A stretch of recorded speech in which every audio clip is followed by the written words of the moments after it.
Hello everyone, welcome back to 60 Thoughts. In this video lecture, we are going to discuss one of the real life problem by using inference theory in discrete mathematics. Let us consider the given problem. Show that the following hypothesis. It is not sunny this afternoon and it is colder than yesterday. So this is one of the statement. Okay.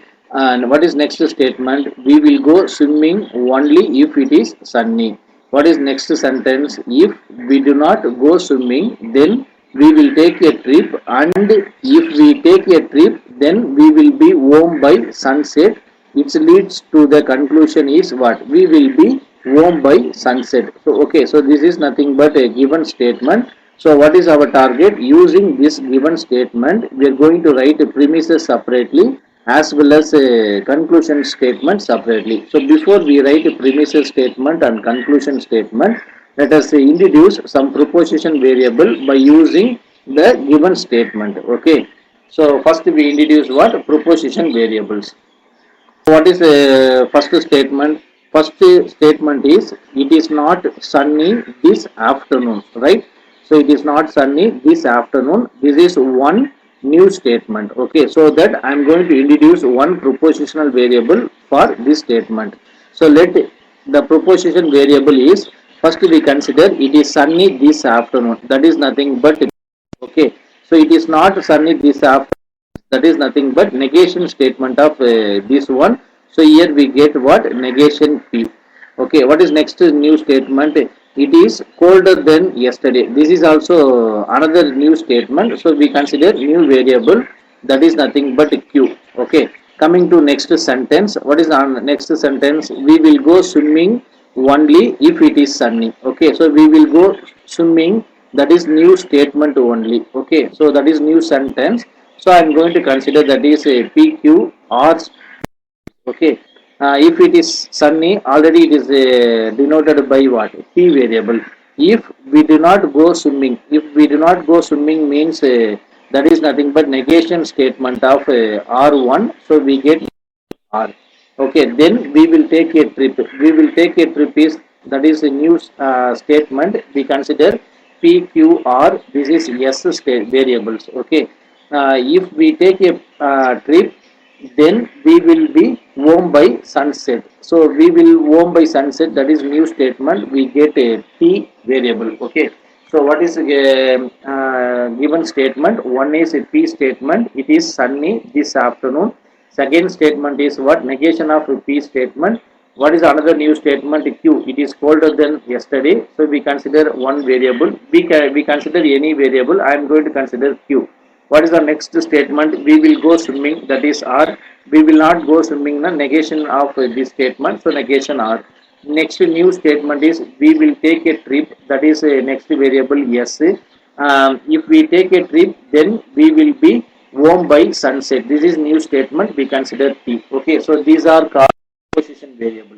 So using this proposition variable, we are going to write by using given statement. Okay. So I am going to write first premises statements. What are the premises are there? First we read a first sentence. It is not sunny this afternoon and it is colder than yesterday. Okay, this is this statement is called what? Conjunction statement. Why? Because here and operator is there. Okay, this statement it is denoted by negation P. So we can write this negation P, and what is it is colder than yesterday, it is denoted by Q only. So negation P and Q. This is first sentence symbolic form. Okay, next go to second sentence. We will go swimming only if it is sunny. So this is another sentence. This sentence is called what? If then statement only. If it is sunny this afternoon, then we will go swimming. Okay, so we can write what? If it is sunny means P. So P, we will go swimming means what? R. So we write R, otherwise we write R then P. Okay, this is another given premises. What is third sentence? If we do not go swimming, then we will take a trip. This is also what? Another new statement only. Okay, so we write what? This is nothing but if then statement, that is negation R, then we will take a trip. That is negation R. Yes, okay, and This is not a conjunction, this is on last statement, so that they given and the operator. Okay, so we are not consider this is a conjunction operator. Okay, so if we take a trip, then we will go by home by sunset. Okay, that is another statement. We take a trip, that is nothing but yes, then we will be home by sunset, it is denoted by t. So yes, then t. Okay, these are the given premises. Using these premises, we are going to conclusion statement. What is conclusion statement? It leads to conclusion. We will be home by sunset. It is denoted by.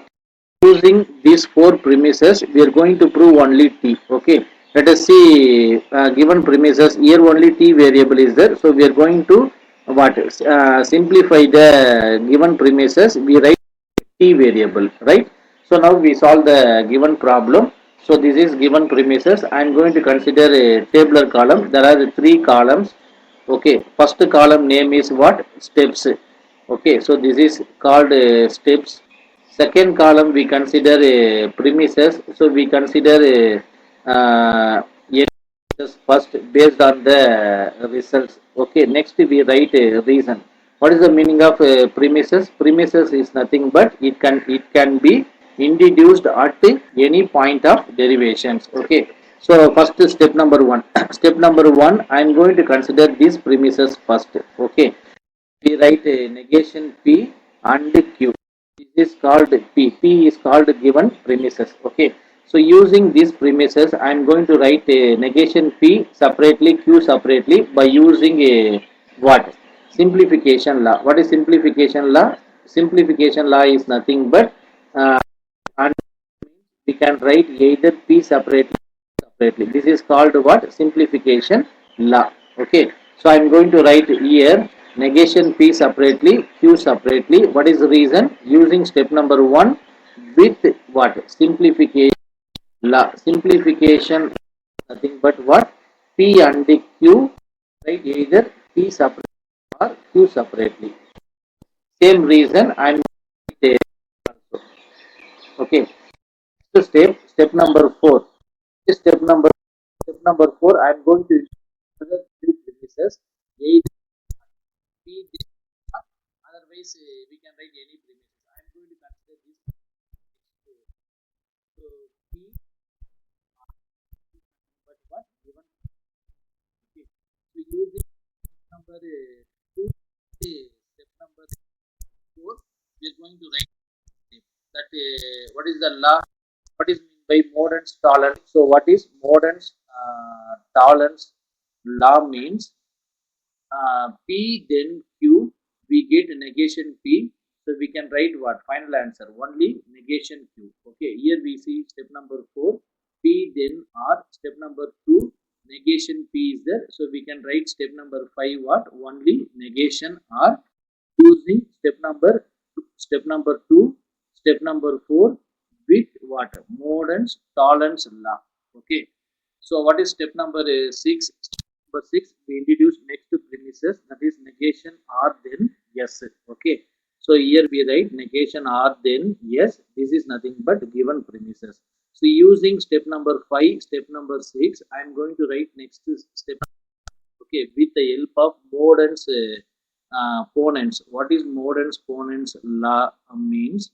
That is nothing but P then Q. P we get only what? Q. Okay, here we see R, negation R. We consider this is P. Q value is yes. So we can write what here? Only yes. So using step number 5, step number 6, what? With Morden's ponens law. Okay. So step number 8. Step number 8, I am going to introduce last premises. Yes, then T. Okay. So here we write yes, then okay, this is nothing but given premises. So using step number 7, step number 8, once again we are applying Morden's ponens law. We get only what? T. So reason step number 7, step number 8 with Morden's ponens law. So here P then Q P. This P value is yes. Q value is T. So we get it. So therefore we get what? T only. What is our conclusion statement? Conclusion statement is only we need to prove 2. Okay, therefore T is a what? valid statement. That means the given statement is what? Valid only. Okay. So I hope you are enjoying the session.